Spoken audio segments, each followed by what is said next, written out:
Quero convidar os irmãos para que nós possamos abrir as nossas Bíblias para o Evangelho de João, capítulo 19, verso 28, até o 42. E quero convidar aqueles que podem a ficar de pé, para que juntos possamos fazer a leitura da Palavra de Deus, que está no Evangelho segundo São João, no capítulo 19, verso 28 a 42.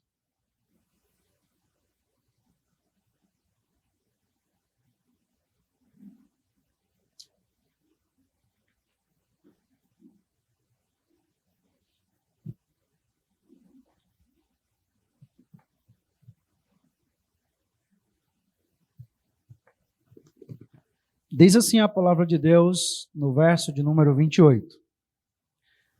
Depois, vendo Jesus que tudo já estava consumado, para que se cumprisse a Escritura, disse: tenho sede. Estava ali um vaso cheio de vinagre. Embeberam de vinagre uma esponja e, fixando-a num caniço de sopo, aproximaram a esponja da boca de Jesus. Quando Jesus tomou o vinagre, disse: está consumado. Inclinando a cabeça, entregou o Espírito. Então, para que os corpos não ficassem na cruz durante o sábado, visto que era o dia da preparação e era grande o dia daquele sábado, os judeus pediram a Pilatos que fossem quebradas as pernas dos crucificados e fossem tirados das cruzes. Os soldados quebraram as pernas dos homens que tinham sido crucificados com Jesus. Primeiro um, depois do outro. Quando, porém, chegaram a Jesus, vendo que já estava morto, não lhe quebraram as pernas. Mas um dos soldados lhe abriu o lado com uma lança, e logo saiu sangue e água. Aquele que viu isso dá testemunho, e o testemunho dele é verdadeiro, e ele sabe que diz a verdade, para que também vocês creiam. E isso aconteceu para que se cumprisse as Escrituras. Nenhum dos seus ossos será quebrado. E outra vez, diz a Escritura, olharão para aquele quem transpassaram. Verso 38. Depois disso, José de Arimateia, que era discípulo de Jesus, ainda que em segredo, porque tinha medo dos judeus, pediu a Pilatos a permissão para tirar o corpo de Jesus. E Pilatos deu permissão. Então José de Arimateia foi e retirou o corpo de Jesus.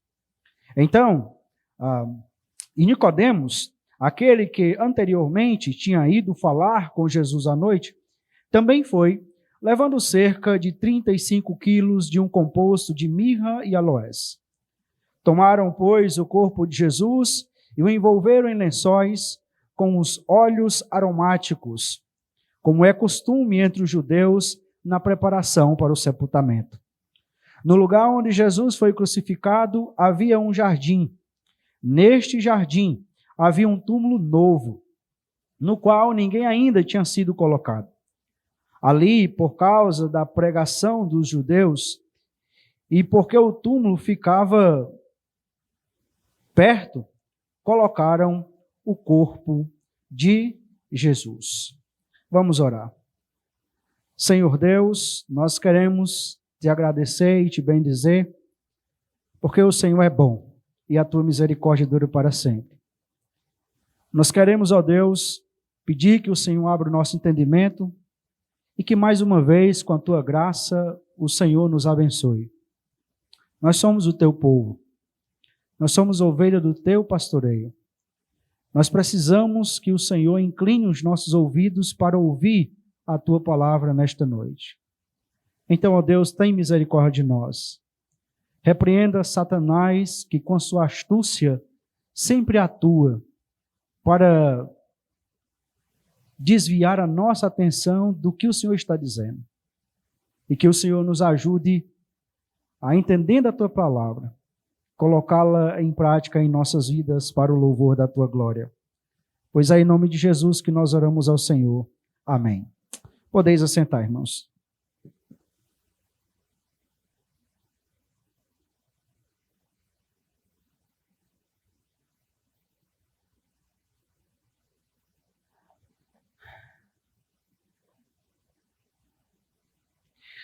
Eu tenho pregado nessa Bíblia, que é a Nova Ara, né? Mas eu tenho muitos textos de memória na Ara. Então, às vezes, a gente vai no automático e a gente vai lendo um texto e a Nova Ara traduz um pouco diferente, né? E a gente se engancha na leitura. Mas a gente vai se acostumando, uma vez que a Ara não vai ser mais produzida e agora vai ser só a Nova Ara, então a gente vai se acostumando com ela. Muito bem, meus irmãos. Nós, quando paramos para pensar a respeito da pessoa e da obra de Jesus, especialmente pensando a respeito da obra de Jesus, nós dividimos esta obra em dois aspectos, que são humilhação e exaltação. É interessante que quando nós olhamos para cada um destes aspectos, cada evangelho trata desses dois aspectos. Uns dando ênfase num, outro dando ênfase em outro e por aí vai. Quando nós chegamos no Evangelho de João, nós também percebemos esses dois aspectos. Na humilhação, se contempla o nascimento de Jesus, se contempla a sua morte na cruz e também o seu sepultamento. É interessante que desses três que nós encontramos no aspecto da humilhação, João não se detém no primeiro. Diferentemente dos outros evangelhos, João não dá muita ênfase no nascimento de Jesus, no que aconteceu para que Jesus viesse a nascer. Ele já começa praticamente no ministério de Jesus. Ele já começa a sua narrativa praticamente quando Jesus começa o seu ministério, melhor dizendo. E nós estamos aqui exatamente nesse aspecto da morte e do sepultamento de Jesus, que contempla também a sua humilhação. Nós já vimos na semana passada que ali no Calvário está em desenvolvimento um drama. Um drama que é causado, que é marcado pelo sofrimento, que é marcado pela ironia, que é marcado pela humilhação, mas também é marcado pela demonstração de amor no Calvário. Mas esta cena, este drama, ela continua. E nós vimos na semana passada de que este drama desenvolvido no Calvário é cumprimento das Escrituras.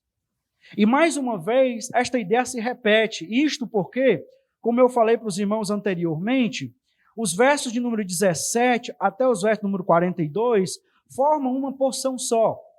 E dessa porção só, que nós então resolvemos dividir, é que se destaca essa ideia deste drama sendo um cumprimento das Escrituras.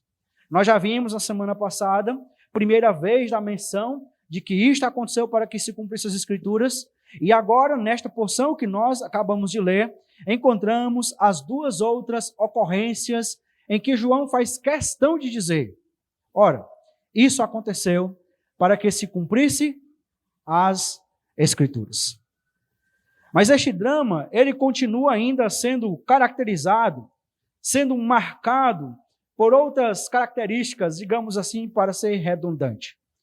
E à luz deste texto que nós lemos, verso 28 até o verso número 42, eu quero destacar três marcas deste drama do Calvário, que é o cumprimento das Escrituras. O primeiro deles é que o drama do Calvário é marcado pela intensa agonia. O verso 28 diz que depois, ou seja, depois que ele falou com João, dizendo que ali estava a sua mãe, e fala para sua mãe que ali estava o seu filho, depois disso, Jesus, vendo que tudo já estava consumado, para que se cumprisse as Escrituras, disse: tenho sede. Essa intensa agonia de Jesus, ela é expressada inicialmente por esse pedido. E esse pedido nos fala muito a respeito de Jesus. Primeiro nos fala a respeito de todo o sofrimento que ele já vem tendo. Uma agonia que está se intensificando desde a última noite.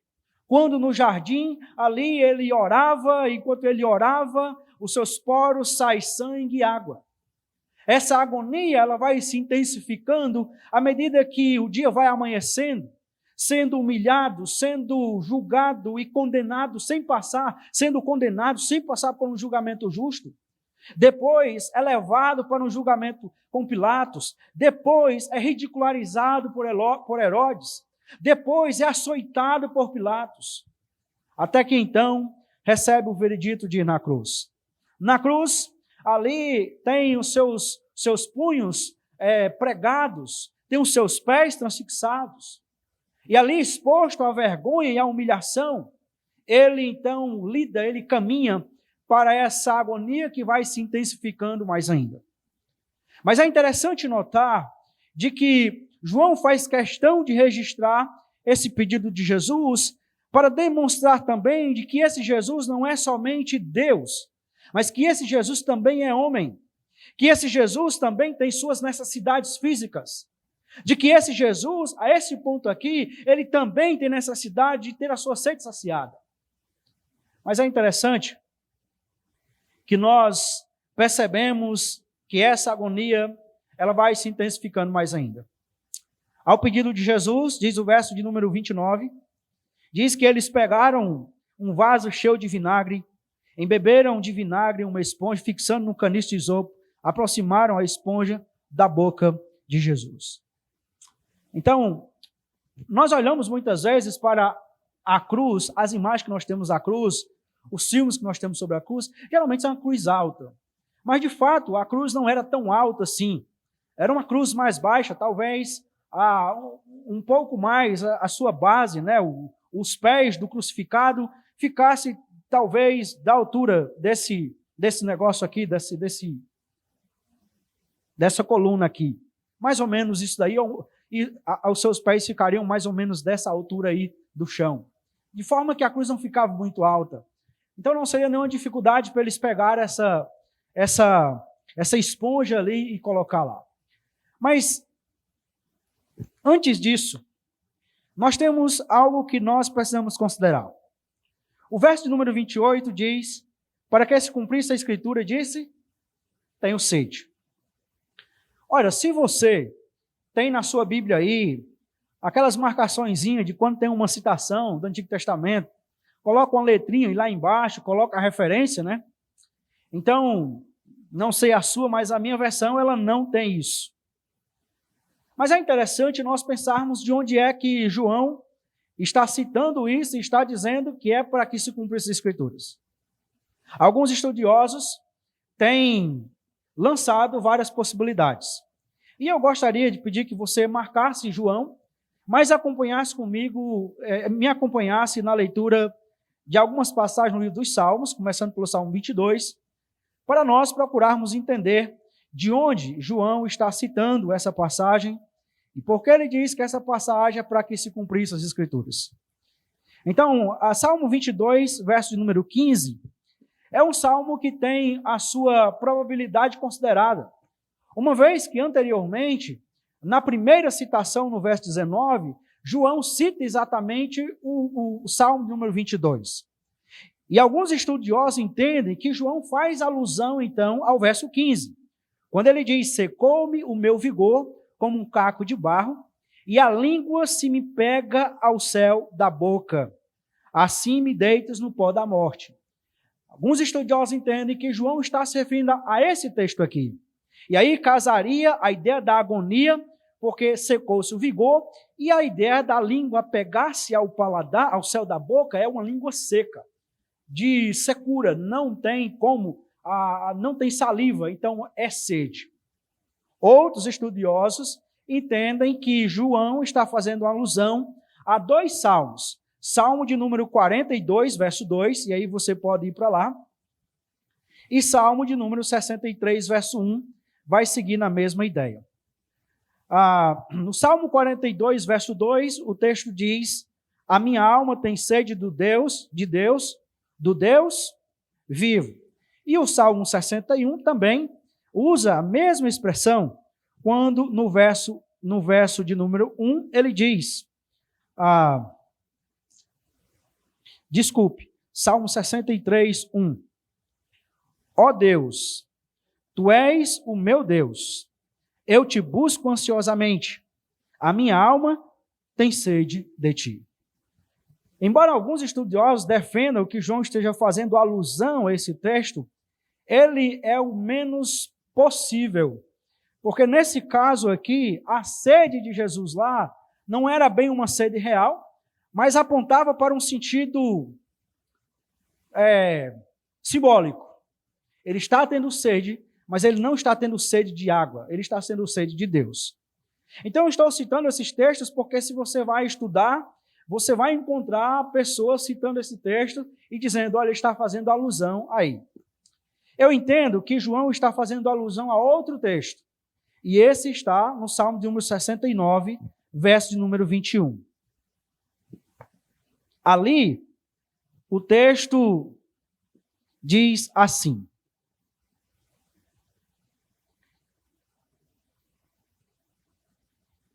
por alimento me deram fel, e na minha sede me deram a beber vinagre. Então, acredito, eu e outros estudiosos também, que João está se referindo a esse texto aqui, quando ele cita esse acontecimento lá no Novo Testamento com Jesus.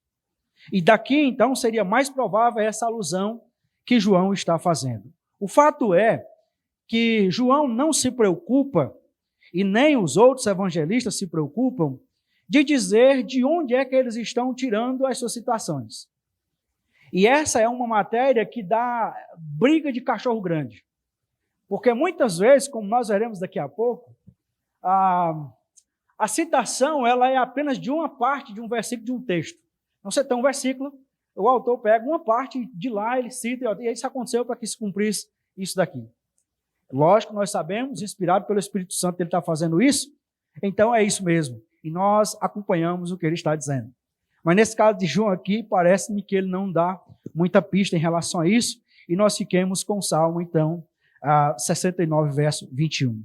Voltando para João, nós encontramos esta agonia, então, avançando. Eles pegam o vinagre e entregam, colocam na boca de Jesus. Aqui você tem duas diferenças. Quando Jesus vem no caminho para o Calvário, algumas pessoas querem dar alguma coisa para ele beber, alguma mistura para ele beber lá.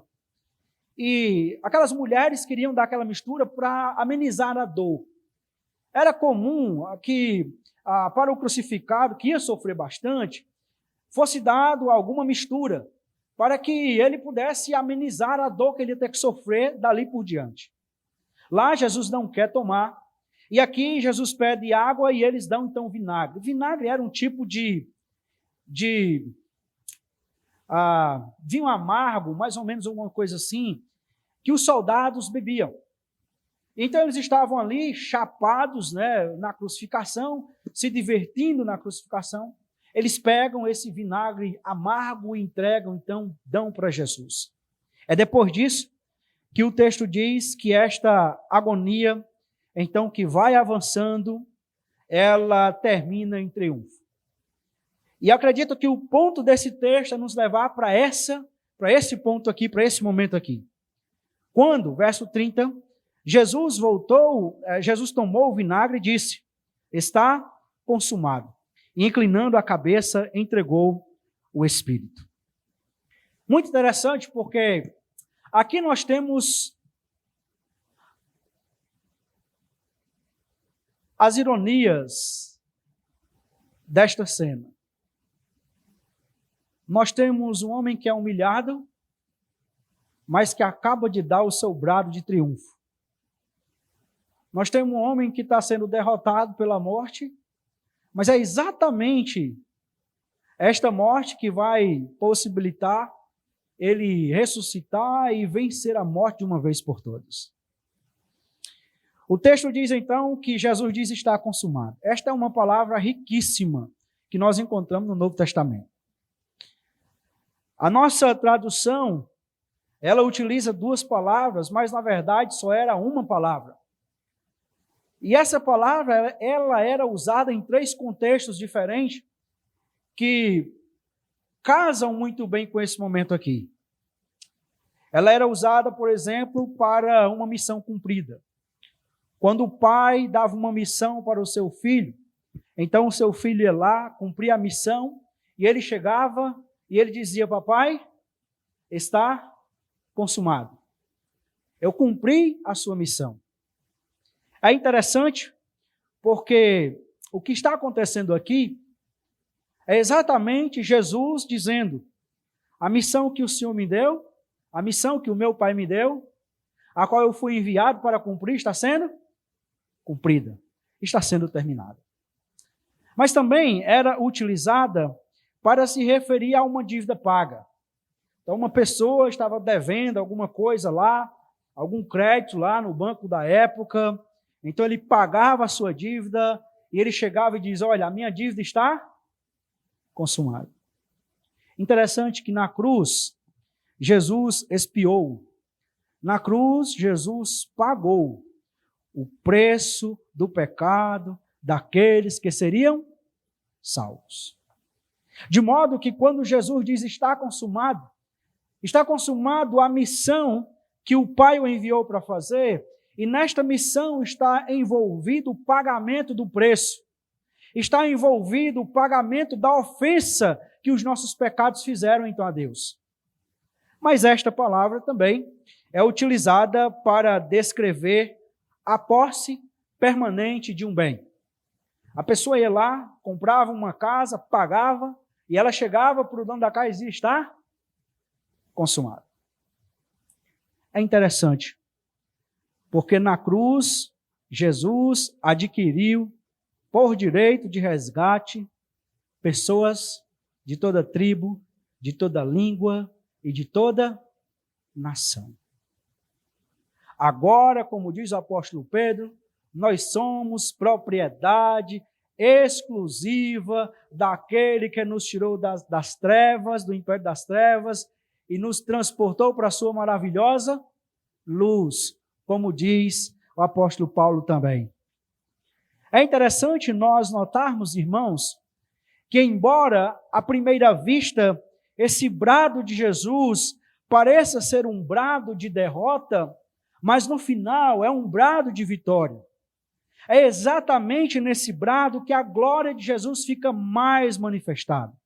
É exatamente nesse brado que a glória de Jesus, ela avulta ainda mais. É exatamente nesse brado que nós percebemos a glória de Deus sendo manifestada ali no Calvário. É muito interessante a forma como os evangelhos sinópticos narram esse momento aqui. O céu escurece.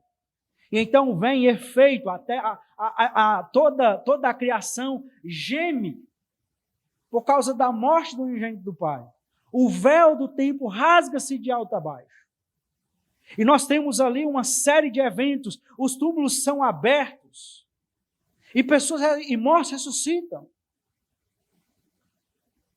É interessante que a morte de Jesus é um prelúdio para a sua glória, que está para chegar daqui a 3 dias. Satanás podia até comemorar nesse ponto, mas ele esqueceu que hoje era apenas sexta-feira. O domingo estava chegando. E é interessante a forma como Gandhi, ele expõe isso em forma de poema. Quando ele diz o seguinte, falando sobre Jesus: ele, o inferno, no inferno derrubou. Feito o pecado, ele, o pecado, destronou. Curvado para o túmulo, destruiu assim. E a morte, ao morrer, exterminou. O que para muitos era o final de uma jornada, final de um projeto, um final de um plano, o final de uma ideia de vida, era apenas o começo de um avanço glorioso daquele que morreu na cruz e que na cruz, com a sua morte, venceu e destronou o principado da morte. Este drama do Calvário é marcado pela intensa agonia, mas esse drama do Calvário é marcado também pela religiosidade cega. E aqui é onde nós chegamos no verso 31. Então, para que os corpos não ficassem na cruz durante o sábado, visto que era o dia da preparação e era grande o dia daquele sábado, os judeus pediram a Pilatos que fossem quebradas as pernas dos crucificados e fossem tirados das cruzes. Os soldados quebraram as pernas dos homens que tinham sido crucificados com Jesus, primeiro um, depois do outro. Veja bem, nós temos um grupo aqui que João denomina de judeus. Nós sabemos que esses judeus aqui são exatamente aqueles ligados ao Sinédrio, às autoridades religiosas da época. Essas autoridades religiosas da época estão movidas pelo ódio a Jesus, pela inveja a Jesus. E eles estão, então, chegando para Pilatos e argumentando de forma piedosa para que Pilatos pudesse resolver a situação. É muito interessante notar isso daqui. Porque, veja bem, eles chegam para Pilatos e diz que, olha, já é sábado. E a lei não permite que um crucificado fique durante o sábado. Durante o sábado, já está chegando o sábado. E lembre que o sábado, na cultura judaica, começava com o pôr do sol. Sabemos que Jesus, ele morre aproximadamente ali por volta das 15 horas, mais ou menos, da tarde. E então, os judeus preocupados com aquilo dali, eles chegam para Pilatos, usam um argumento piedoso. Olha, está começando o sábado. No sábado nós santificamos o sábado ao Senhor. Nós não queremos nenhum problema com o Senhor em quebrar a lei do Senhor. Deuteronômio 21, e aí é interessante porque eles fazem isso recorrendo exatamente ao que diz Deuteronômio 21, no verso de número 21 e 22, quando ali o texto diz o seguinte: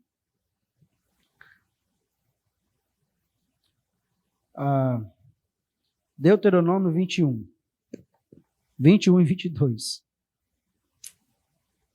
22 e 23, perdão.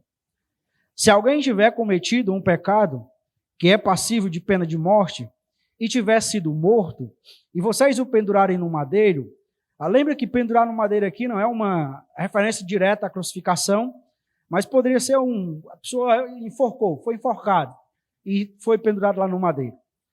E seu cadáver o seu cadáver não deve permanecer no madeiro durante a noite. É preciso sepultá-lo no mesmo dia, pois o que for pendurado no madeiro é maldito de Deus. Assim vocês não contaminarão a terra que o Senhor, seu Deus, lhes dá por herança. Na sua cegueira, eles usam um argumento piedoso para Pilatos. Eles estão preocupados com a santidade. Mas a santidade não é preocupação para eles quando eles, de forma vergonhosa, maquinam, tramam, armam, acusam Jesus ilegalmente, acusam Jesus mentirosamente para ser condenado. A santidade não é uma preocupação para eles quando eles pagam a Judas para que Judas traia Jesus. Não é um problema para ele quando eles dizem que só tem como Senhor a César. Quebrando, então, a lei que diz, não terás outros deuses diante de mim. Ouve Israel, o Senhor teu Deus é o único Senhor. Mas isso não preocupa eles. Porque na sua cegueira e movidos pelo ódio, eles usam as Escrituras da forma que sirva para os seus propósitos particulares. Então, se tem um texto aqui, lá no Antigo Testamento, que serve para esse daqui, então a gente usa. Se tem outro texto ali que serve para fundamentar o meu ponto, a gente usa. Essa não é a primeira vez que eles fazem isso. Você deve lembrar muito bem que quando o sumo sacerdote pergunta, olha, eu te conjuro, em nome de Deus, tu és o Cristo, o Filho do Deus vivo?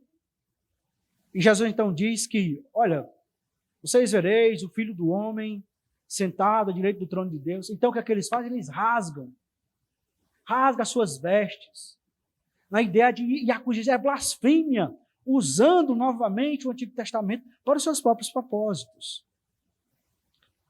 Na sua cegueira e movidos pelo ódio, não só usam o argumento piedoso, como agora usam as Escrituras para os seus próprios desejos, para fundamentar suas próprias vontades.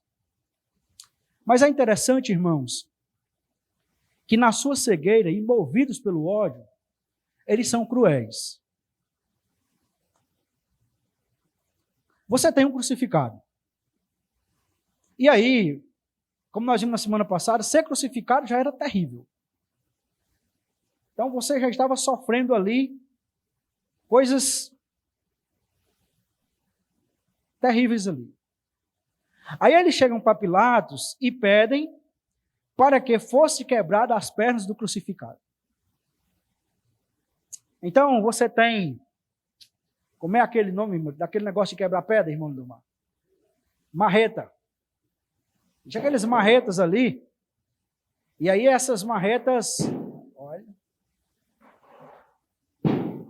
ano passado era a Rússia querendo invadir a coisa, esse ano eu não sei quem é.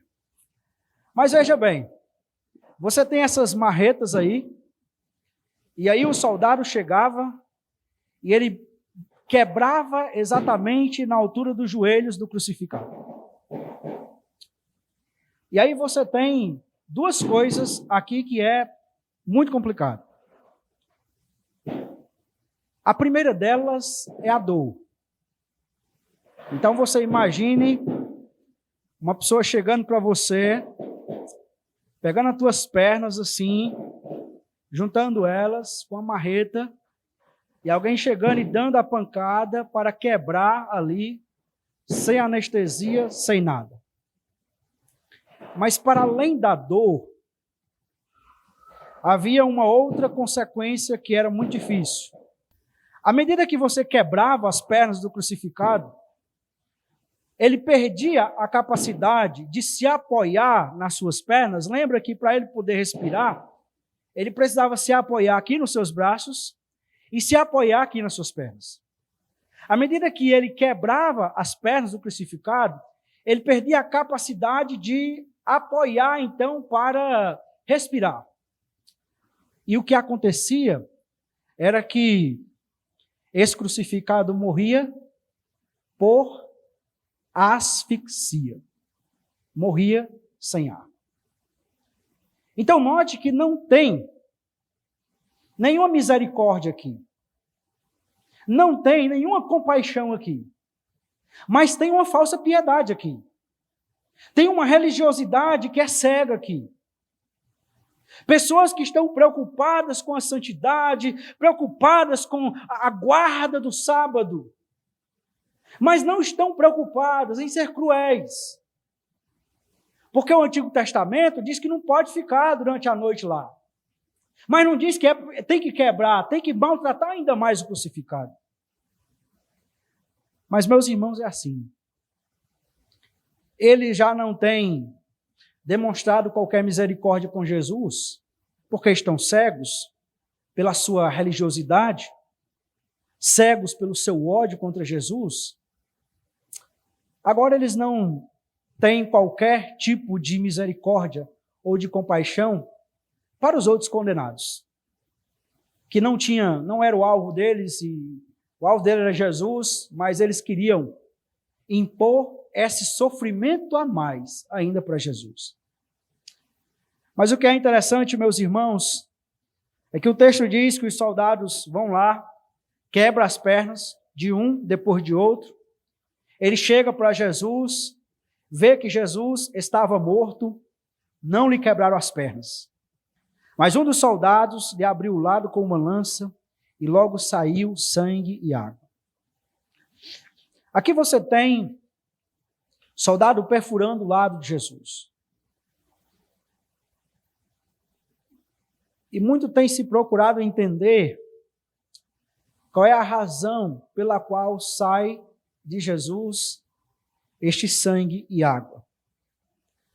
Citando um artigo científico de uma revista de medicina americana, o autor defende que a razão para sair sangue e água aqui foi resultante de uma rotura no coração de Jesus, em consequência da grande agonia mental e da grande dor. O coração partido, literalmente, o sangue então vai para o pericárdio, coagula ali, e quando ele perfura o lado de Jesus, sai sangue e água. Dos estudiosos que eu consultei, eles acham que essa é a posição mais plausível. Outros entendem que João está mencionando aqui sangue e água, fazendo uma referência ao primeiro sinal de Jesus: transformar água em vinho. Mas independentemente da razão pela qual João menciona sangue e água, fica claro pelo texto que o que João quer deixar bastante sedimentado é que a essa altura Jesus já estava morto. E isso é atestado pelo próprio soldado, que então chegou ali e já viu Jesus morto. E aí nós percebemos que a cegueira dos religiosos e o seu ódio não impediu que as Escrituras se cumprissem. E aí é onde nós chegamos no verso de número 35. Aquele que viu isso dá testemunho, e o testemunho dele é verdadeiro. E ele sabe que diz a verdade, para que também vocês creiam. Novamente temos aqui o propósito de João. Aquele que viu isso é João. É interessante que João ele não se assume, né, na narrativa. É sempre na terceira pessoa, é aquele, né, que está lá, ele viu e é verdade. E isso aconteceu para que se cumprisse a Escritura. Nenhum dos seus ossos será quebrado, e outra vez diz a Escritura, olharão para aquele a quem transpassaram. Nosso desejo era que o Espírito Santo pudesse dizer assim: João, escreve a referência, João. Diz de onde é que tu está tirando aqui, porque isso poupa o trabalho para a gente, né? Mas João está citando aqui dois textos do Antigo Testamento. O primeiro é o Salmo de número 34, 20. E o segundo é o texto que está em Zacarias, capítulo 12, verso 10. Em ambos os textos, João pega a parte do versículo e diz: olha, isso aconteceu para que se cumprisse as Escrituras. Agora deixa eu fazer aqui um adendo. João pode fazer isso porque João está inspirado pelo Espírito Santo. Tá certo?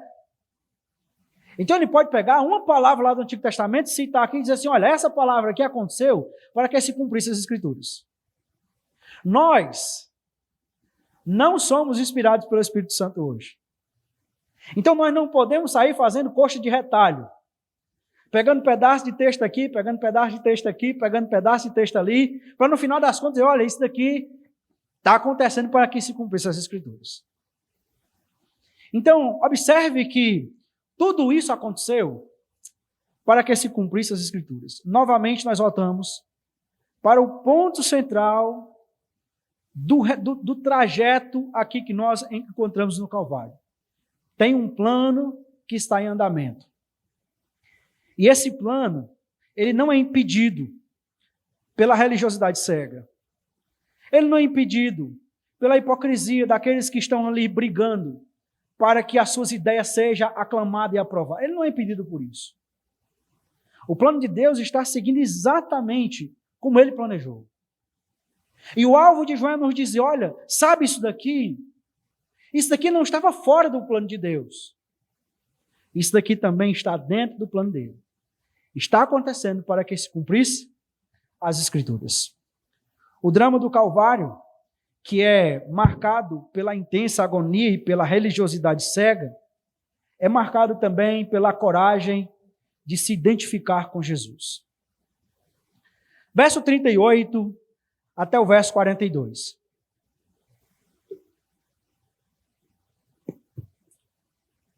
Aqui nós temos a menção de dois personagens centrais, José de Arimateia e então Nicodemos. E o texto diz que Arimateia, que era discípulo de Jesus, ainda que em segredo, porque tinha medo dos judeus, pediu a Pilatos permissão para tirar o corpo de Jesus e Pilatos deu permissão. Então José de Arimateia retirou o corpo de Jesus e Nicodemos, aquele que anteriormente tinha ido falar com Jesus à noite, também o foi, levando cerca de 35 quilos em um composto de mirra e aloés. Vamos até aqui. Veja bem, nós temos dois personagens. O primeiro é citado como sendo José de Arimateia.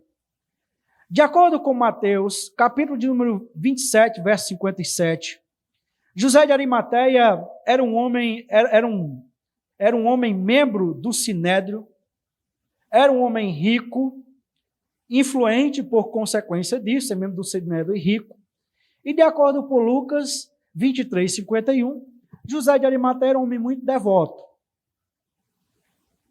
Nicodemos era um homem que aparece duas vezes na narrativa de João.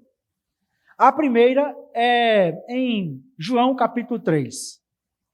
A segunda é em João capítulo 7. No capítulo 3, Nicodemos, e eu quero chamar a sua atenção para esse detalhe. No capítulo 3, João faz questão de dizer que Nicodemos foi procurar Jesus à noite. No capítulo 7, o Sinédrio está reunido, arquitetando um plano para matar Jesus. E então Nicodemos intervém e diz, olha, nós condenamos o homem sem antes julgar ele. Então ele é repreendido ali. Agora, Nicodemos aparece novamente aqui na narrativa de João. E novamente João faz questão de dizer que Nicodemos fora procurar Jesus à noite. É interessante porque há um contraste muito presente no Evangelho de João entre luz e trevas, entre noite e dia. Essa é a primeira vez que Nicodemos está procurando Jesus. Durante existe luz. Agora ele não está mais procurando à noite. Agora é em dia, durante o dia.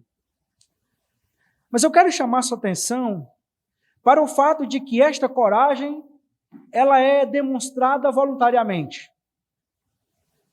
Jesus está lá no Calvário, morto, não chega ninguém,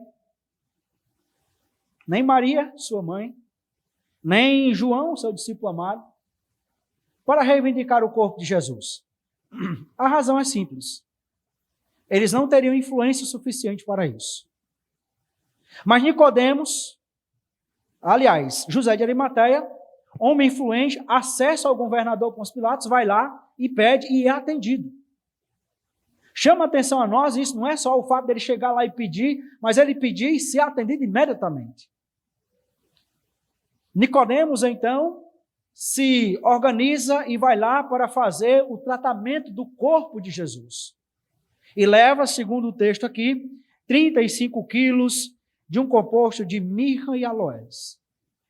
Eram duas espécies de essências cheirosas que eram colocadas no corpo para diminuir o odor. À medida que o estado de putrefação ia avançando, então, para diminuir o odor do corpo, você não tem covas, né? É tipo cavernas. Então, para diminuir o odor do corpo, eles colocavam esse preparo em volta do corpo, que é para não ficar aquele mau cheiro, né?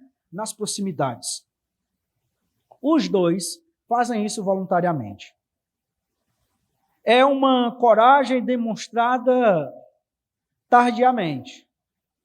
E é demonstrada tardiamente por medo da opinião dos outros. O texto diz que ele era em segredo porque tinha medo dos judeus. Meus irmãos, é impressionante como ainda hoje existe um grande receio do medo das pessoas. Não raro, nós vamos encontrar pessoas, crentes em Cristo Jesus, tomando determinada atitude com medo do porquê. Não, tem que agir assim com medo do que a pessoa vai pensar, do que a pessoa vai achar. Continua vivendo à luz do medo dos outros, e não é o medo dos outros que deve conduzir a nossa vida. Se você tem medo das pessoas, você está fazendo delas o seu Deus. E aí fica a recomendação para você ler o livro da EBR, Quando as Pessoas São Grandes e Deus é Pequeno.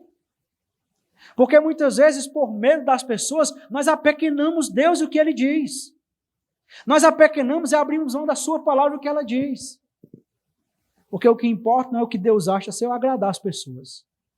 Você está correndo um sério risco de agradar as pessoas e desagradar a Deus. Na verdade, todas as vezes nas Escrituras que nós temos alguém querendo agradar as pessoas, a sua conduta desagrada a Deus. Então isso deve falar alto para a gente, né? Mas o fato é que eles, por um grande período, foram covardes. Eles não tiveram a coragem de dizer, nós cremos em Jesus. E nós seguimos a Jesus. Mas agora, Jesus morto, eles então tomam a coragem para isso. Essa coragem leva eles a demonstrar amor e cuidado por Jesus. É interessante a atitude deles. Porque você tem aqui o texto dizendo que eles pegam, verso 40, tomaram, pois, o corpo de Jesus, envolveram em lençóis com óleos aromáticos, como é costume entre os judeus na preparação do sepultamento. Então você tem todo um cuidado meticuloso, todo um amor demonstrado por aquele corpo que está ali. Mas só agora é que eles tiveram coragem para isso. Só agora. Mas é uma coragem que não leva em conta os custos da sua demonstração. Meus irmãos, eles gastaram recursos ali, dinheiro, porque para preparar você precisava de recursos para comprar todos os óleos aromáticos, o pano que enrolava, né, o cadáver, tudo isso era custo. E eles tiveram custos para isso. O custo da sua imagem. Porque eles passaram o tempo todo tendo medo do sinédrio, mas agora estão dizendo, não, nós seguimos a Jesus mesmo. E nós não estamos interessados agora em saber qual é a opinião do sinédrio sobre Jesus. Nós seguimos a Jesus. Nós agora somos discípulos de Jesus. Nós estamos identificados com esse que é maldito no Calvário. Nós estamos identificados com esse que morreu numa morte terrível. Nós estamos identificados com ele. Os custos da sua posição. A partir de agora, eles não seriam vistos mais como um membro do sinédrio, porque eles estão destoando daquilo que nós estamos pensando. Agora eles seriam vistos como aqueles que estão seguindo uma seita, a seita do Nazareno. Mas eles não levaram em conta isso. Eles tiveram a coragem de se identificar com Jesus, mesmo que tardiamente, mas tiveram a coragem. Como diz o ditado popular, antes tarde do que nunca. Não é? E assim nós terminamos esse drama do Calvário, que é marcado pela coragem de se identificar com Jesus, pela religiosidade cega, mas também pela intensa agonia no Calvário. Algumas aplicações para nós pensarmos aqui. E eu destaco aqui 4 lições. A primeira lição que eu destaco desse texto é que, mesmo diante de nossas necessidades mais básicas, o mais importante é satisfazer a vontade, o plano de Deus para as nossas vidas. As aplicações que eu tiro aqui, as três, são dos três personagens centrais. E essa especificamente eu estou tirando de Jesus. Ele tinha uma necessidade básica ali. Mas a maior preocupação de Jesus era satisfazer a vontade, o plano de Deus para as nossas vidas. Se a nossa preocupação não for a mesma de Jesus, nós estamos vivendo a nossa vida inutilmente. Porque nós estaremos deixando de satisfazer a única pessoa que realmente deve ser satisfeita. De modo que o que direciona a minha vida não são as minhas necessidades, ainda que elas sejam básicas, mas o desejo e a decisão de satisfazer o plano de Deus para nós. Uma segunda lição que eu destaco aqui é que devemos colocar a nossa vida, influência e recursos a serviço de Jesus. E essa lição eu tiro de José de Arimateia. Meus irmãos, muitas vezes, Deus nos dá influência, Deus nos dá recursos, e nós não usamos a serviço de Jesus. Quantos crentes têm influência, acesso a situações que podem abençoar, então, colocar a serviço do reino, e não fazem. E a respeito disso, eu lembro de uma irmã que era de nossa igreja, Fortaleza, enfermeira-chefe de um hospital. E aquela irmã conhecia muitos médicos. É uma irmã que hoje terminou o seu doutorado. E ela continua tendo uma grande influência na saúde pública de Fortaleza. E aquela irmã, sempre que na igreja ou algum irmão procurava, sabia que ela trabalhava lá, não seja da igreja, nossa igreja, outras igrejas, ela usava o conhecimento que ela tinha, a influência que ela tinha, os recursos que ela tinha. E ela colocava a serviço de Jesus, a serviço do reino de Jesus. Meus irmãos incrédulos fazem isso. Incrédulos fazem isso. Mas muitas vezes parece que nós, crentes, temos dificuldade de fazer isso. E nós perdemos a oportunidade de ser bênção para o reino de Jesus. Quantas vezes nós não podemos, com o conhecimento que temos, com a influência que temos, podemos, com os recursos que nós temos, podemos colocar a serviço de Jesus e não fazemos isso. Vivemos num auto-engano, achando, por exemplo, que nós podemos estar na igreja, podemos estar nos cultos, e ao mesmo tempo os nossos recursos, não, os meus recursos não pertencem ao Senhor, não, os meus recursos é meu, quem manda é eu. Jesus manda na minha vida, mas nos meus recursos não, quem manda nos meus recursos sou eu. Estamos iludidos. Estamos iludidos. E Jesus não quer ninguém assim, não. Jesus não quer ninguém pela metade, 75%, 90%. Ou você é todo dia ou você não é. Então, se nós não estamos colocando a nossa vida, a influência que nós temos, pouco ou muita, e os recursos a serviço de Jesus, nós estamos perdendo tempo. Nós estamos perdendo tempo. E o nosso tempo é curto, irmãos. A nossa vida é curta. Não acha que você vai passar a eternidade toda, porque não vai. Nós olhamos para o futuro e pensamos, estimativa de vida, 85, 70 anos de idade. Ainda tem muito tempo, isso é uma ilusão. O tempo voa. O tempo voa. E quando menos a gente pensa, olha, já chegou. A gente é jovem e acha que os 30 anos nunca chegam. Aí os 30 anos chegam. Mas ainda tem muito tempo. 50 demora. E os 50 chegam. E aí dos 50 para frente, aí é, né, de ladeira abaixo e Deus segurando lá na corda. Espera aí. E a nossa vida vai embora. O nosso vigor vai embora.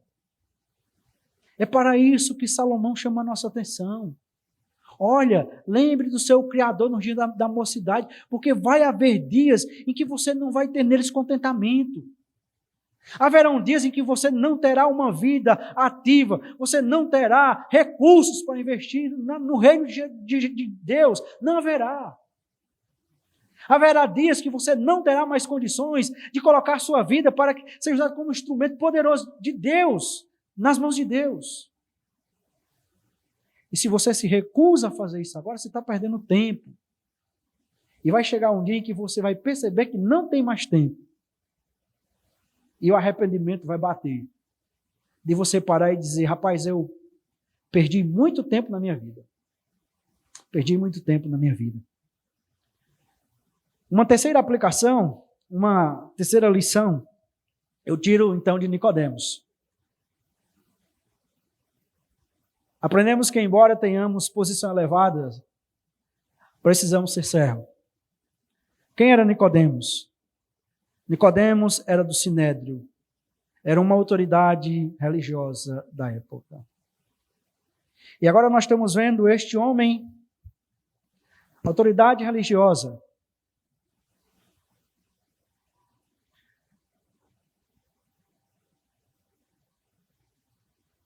ao iniciar o sábado, se aproximando de um corpo morto,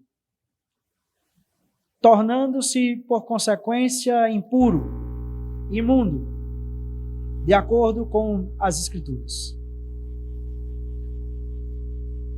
E assumindo o papel de um servo, dos mais baixos que tem na hierarquia. Porque eram estes servos que eram levados para cuidar daquele corpo morto que estava ali. Mas sem levar em consideração a sua posição, Nicodemos assume a posição de servo. É interessante, porque aquele que se identifica com Jesus, ele tem a mesma disposição de Nicodemos. Não imitando Nicodemos, mas imitando o próprio Jesus, que assumindo a forma de servo, fez-se semelhante aos homens, de acordo com Filipenses capítulo 2, do 9 em diante. Do capítulo 2, versos 5 ao 11. Aquele que se identifica com Jesus, sem levar em consideração a sua posição, sempre assume a posição de servo.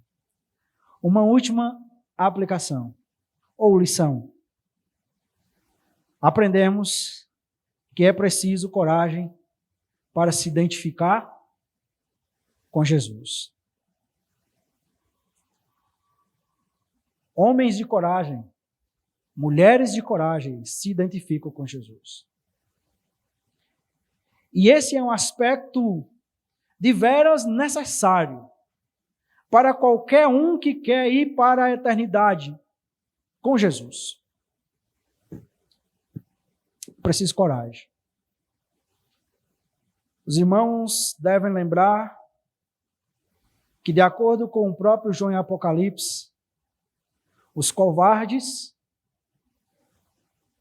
é uma das categorias que não herdarão o reino dos céus. Aqueles que não tiveram a coragem de se identificar com Jesus em vida, ficarão de fora, juntamente com os idólatras, adúlteros e outros mais. Agora, essa coragem de se identificar com Jesus não é só no ato de você dizer eu creio em Jesus. É uma coragem que perdura para a vida toda. Porque constantemente nós somos confrontados, se nós temos coragem realmente de se identificar com Jesus. É quando muitas vezes estamos numa roda de pessoas e a pessoa usa uma piada esculhambada com palavreado errado. E aí você, para não querer, você vai sorrir também. Acompanha. É quando muitas vezes nós encontramos pessoas que detonam a igreja, detonam os pastores e você fica lá. É quando muitas vezes o pecado bate à nossa porta e nós abrimos os nossos braços e vamos de encontro ao pecado. E quando fazemos isso, nós não estamos nos identificando com Jesus. Não estamos. É preciso coragem para se identificar com Jesus. Porque aqueles que não têm coragem não suportarão seguir a Cristo. Porque a pressão dos outros fará em momento ou outro com que estes abandonem Jesus para seguir outro caminho. Vamos orar. Nós queremos agradecer a Deus pela Tua palavra. Queremos agradecer, Senhor, porque Tu tens sido bondoso em nos trazer mais uma vez uma porção da Tua palavra. Suplicamos que o Senhor nos ajude a considerá-la. Obrigado por Cristo Jesus, que suportou a agonia do Calvário, para que nós não suportássemos a agonia de uma eternidade sem o Senhor.